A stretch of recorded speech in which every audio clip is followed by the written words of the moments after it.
been listening to me and watching me do drills and talk to you about the swing, what we're going to do is we're going to bring some of my students in here, different ages, different sexes, and let them do some of these drills so that you can see how much fun you can have with them, and they're not that difficult, and they're really going to make you a lot better player. When you're learning how to play, or even if you've played a long time, you can't get to the point where you have too much control of this club face and the club head. When you start out every day, you need to do some things to get an awareness of this. Anything you can do to get a feel for the club face and how to make the ball hit the club face is going to help you be a better player. And then controlling the ball down a target line is critical. Now the club face and the use of it, Tiger's made a great drill out of a little thing you've seen on TV. Tyler, can you drop the ball and bounce it a little bit? Now that little drill right there demands a whole lot of hand-eye coordination and feel for where the club head is and how to bounce the ball on the club face. When you've got some downtime, try to do that. Practice moving the ball around on the ground with your hand. Change hands and make the face make the ball move, just to get more feel for how to control the club face. This is a path and club face control game, much more so than a distance game. You first have to learn to control the path and the face. What we're going to do here now is I'm going to have Tyler come up here. We've established a target line, which most people never do, and all of you should do every single time you practice. You put a club on the ground, establish your target line. Now what we're going to have him do here first is start out with just a little teeny pitch shot, and he's going to use just his left hand, and he's going to square the club face on the ball and make the ball go down the target line.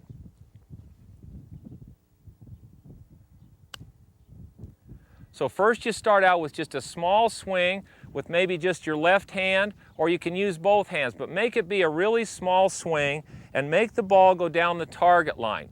Then, as you get better with that,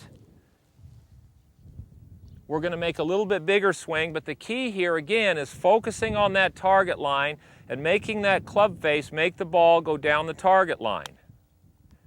It makes no sense if you can't make the ball go down your intended line with a short shot to make great big swings. Remember, this is a club face and ball control game. It's not how far you hit it. You have to control where the ball goes.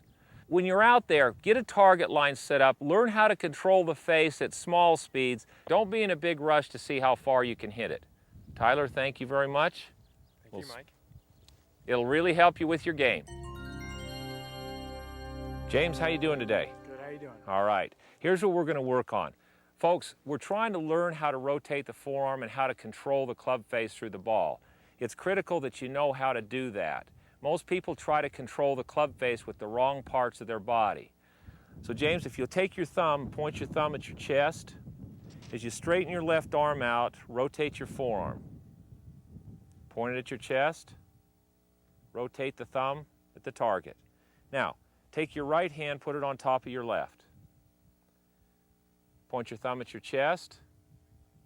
Point your thumb to the target. Perfect. Now if you feel the rotation in this arm, if I were to lower your arms and move you up to here in the follow-through, that's where all good players get in their follow-through. So we got to learn how to use this forearm. So what we're going to do is we're going to hit 3 balls here, and what we're going to do is the first one, we're going to make a backswing. When we come down into the ball, we're not going to let that left forearm rotate, so as we come through, that's going to make the ball slice. The next one will come into the ball and square that arm or bring it back to where it started. The ball goes straight. And the last one, we're going to rotate that left forearm early, which will hit a draw. Okay. So if I were to show you with one arm what we want to do here, you're making a backswing, you come down into the ball with no forearm rotation, so the ball is going to go out to the right and slice. The next one, we're going to make a backswing and come down, and we're going to swing our arm right back to where it started. So we're going to square the club face on the back of the ball. The last one, you're going to go back. This time you're going to rotate your forearm early, which is going to make the ball hook.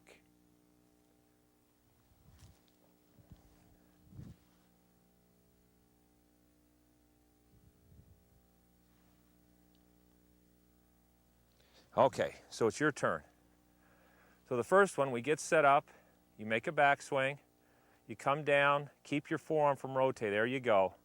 Perfect. Go ahead and hit it. We hit a fade.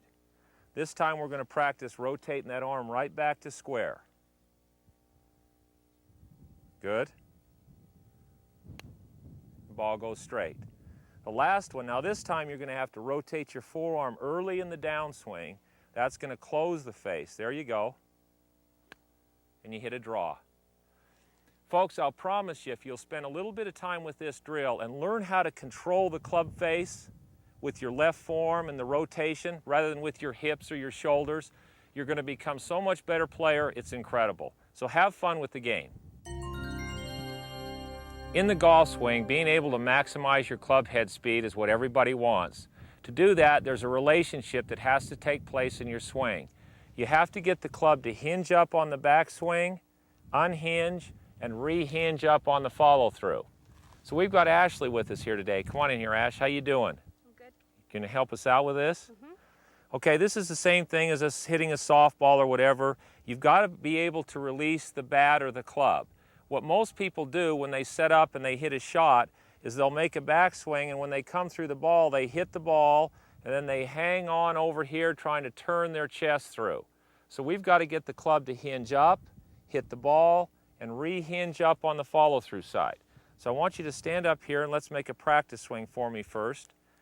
And on your backswing, just swing back, let the club hinge, swing down, let it hinge back up on the follow-through, just like that. Do it again.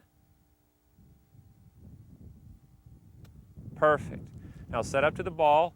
Let's go ahead and do the same thing at the same pace.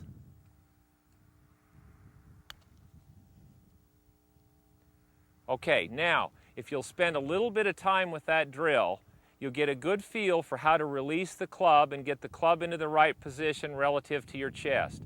Please, when you do it at the same pace she did it at. Don't be in a big rush. What I found is one very important thing in the golf swing is to maintain constant grip pressure and shoulder tension throughout the swing.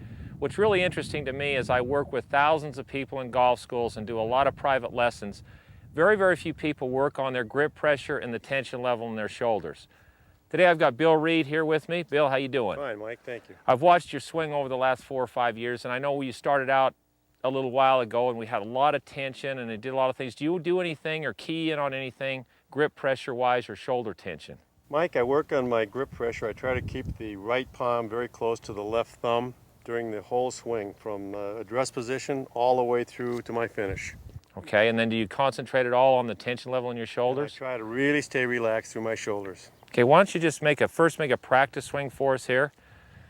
It's really important, folks, when you're making swings that you start with a practice swing, go nice and smooth at it, try to keep your grip pressure really constant and have your shoulders not tighten up so they stay really constant throughout the swing. Then once you get a feel, you go ahead and set up to the ball. You go ahead and try to duplicate the same swing, no grip pressure change, no tension level change in your shoulders. Now you do it at that pace. That was marvelous, Bill. You do it at that pace right there, and then you gradually pick the pace up until you can make a larger and larger swing. As soon as you feel that the tension level in your shoulders increases or that you lose your grip pressure any place in your golf swing, you better back off because you're in trouble. This is really going to help you with the consistency of your swing, and it's one of the building blocks in creating a very consistent golf swing.